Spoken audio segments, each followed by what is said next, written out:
It seems one of the last huge corporations to still be under attack from the government is the tobacco industry. And with the proposal of the $300 billion over 25 years, what do you think is going to Well, a couple of years ago, I listened to, somebody gave me a tape, an interesting tape of a talk given by a guy whose name, believe it or not, is Charles Whitebread, who's a professor of, he's a law professor at UCLA, and he's the leading specialist in the United States on the history of Prohibition. Very conservative guy.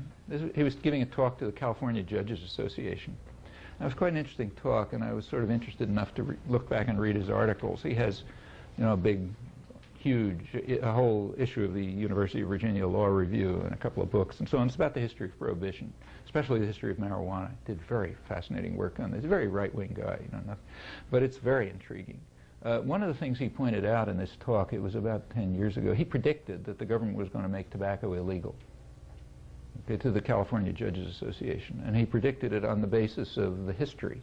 He said, look, if you look, you'll notice that smoking is becoming class-related, which it very strikingly is in the United States. It's a class issue.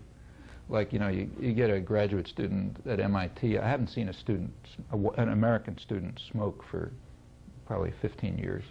The only people who smoke are foreign students, or, you know, some older people. On the other hand, if you go to the you know, junk food place where the teenage kids hang out, poor kids, they're all smoking. They all have 2 cigarettes in their hands. It's becoming a class-related phenomenon. And what he pointed out is that the history of Prohibition, you know, ever since the early 19th century, has been that if some behavior, some form of behavior is associated with, you know, what are called the dangerous classes, it gets prohibited, gets criminalized. Okay, so behavior that's associated with the poor and, you know, immigrants and bad guys, that tends to be criminalized. Marijuana is a very striking example, in fact. There's never been any medical when I read I thought, you know, when I read the detailed history, mostly his work, it's pretty interesting. There has never been any medical testimony indicating that there's anything dangerous about marijuana. In fact, the American Medical Association and all those guys were against the prohibitions because they couldn't find any evidence for it. You know, there's nothing wrong with it as far as they knew. Probably not good for you, but nothing is. But it wasn't harmful. It was first criminalized when Mexican immigrants started coming in, Mexican workers. In fact, the first place to criminalize it were the places in the South, the states in the Southwest. And they associated it with Mexican, you know, the Mexicans were the ones doing it, and they're the dangerous classes, so we make it criminal. Then it started spreading in the United States. In fact, the peak of marijuana use was in the late 70s, but there was very little criminalization. You know, like not a lot of people were sent to jail for smoking marijuana. The reason? It was rich white people. You know, it was, you know, kids and students in fancy universities. You don't send those guys to jail. So the level of criminalization was actually low, though the level of usage was peaked. In the 1980s, that began to change. There was in the 1980s, there was a decline in the use of any kind of substance among educated people. And by that I mean everything from tobacco to drugs to red meat, you know, to coffee. I mean, all of this stuff started to decline, more or less steadily, among educated, more wealthy people. On the other hand, it remained stable in the poorer sectors, or even increased. Okay, at that point, that's exactly when the criminalization started, when you were going to get, it was going to be a war against poor black people mainly. That's when criminalization started, okay? I mean, it was technically illegal, but the laws weren't applied until then. That's when the war on drugs began. In fact, it was pointed out at the time that this is just a war against the poor. You just look at the trend lines, you can see exactly who's going to go to jail. You know. Well, now what about tobacco? He pointed out that the same thing is happening with tobacco now. It's becoming class-related, and as it becomes class-related, it's going to probably get criminalized. That's the standard. Actually, Prohibition in the United States was sort of the same. Prohibition was not aimed against you know, rich people up in upper New York State. They kept drinking as much as they liked. The point was to close the saloons in New York City, because that's where poor working class immigrants are getting together, and those guys have to be stopped, you know. And that's pretty much the way it worked. In fact, there's sometimes it's astonishing. Like in Britain in the 19th century, for about 20 years, they criminalized gin, but not whiskey. Well, it turns out gin is what poor people were drinking, and whiskey was what rich people were drinking. You know, so anyhow, he predicted tobacco will be criminalized, and I think that's now what we're seeing.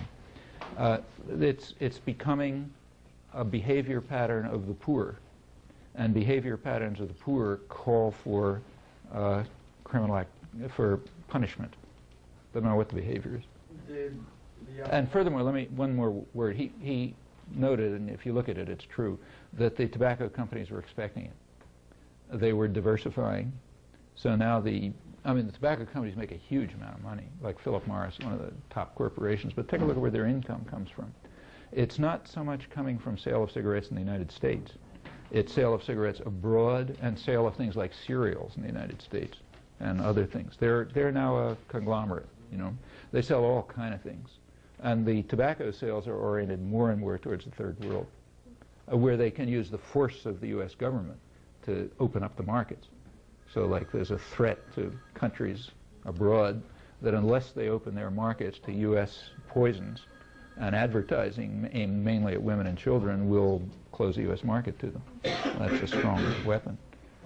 So they are, and his prediction, he's probably right, is they're expecting criminalization. You don't think that the tobacco industry has their hands in the politicians' pockets? Yeah, but you know, they've got other ways of making money. I mean, they cannot change the fact that smoking is becoming a class-related issue. That's just a phenomenon. And one of the effects of tobacco use being class-related is that there's a likelihood of criminalizing the behavior, or at least penalizing the behavior, because it's poor people and working people and so on. So you want to penalize it and maybe even criminalize it. And they've been looking at that and are diversifying into other products and also aiming at the third world. So sure, they've got their, you know, they're one of the biggest funders. Philip Morris is one of the biggest political funders. And they, you know, they're going to hold on to what they can, but I think they probably see the handwriting on the wall and don't care that much. What was the name of that book? The book is by B-O-N-N-I-E. Bonney is the first author. He's also a law professor, and Whitebread. And it's called The Marijuana Connection or something like that. They spell marijuana with an H. It's a hard book to get, but it's around. I got it on interlibrary loan from some university around here. And it's a sort of history of the criminalization of marijuana and other things. It's quite an interesting study. There's another one that just came out, which I haven't read yet, which probably covers much of the same ground. It's by a guy named Lester Grinspoon, Grinspoon. He's a medical researcher, a pretty well-known one, who's been fighting for legalization of marijuana for many years. He's a New York physician, I think. And I forget the title, but it's just flipping through it, which is all I did. It seems to cover some of the same ground.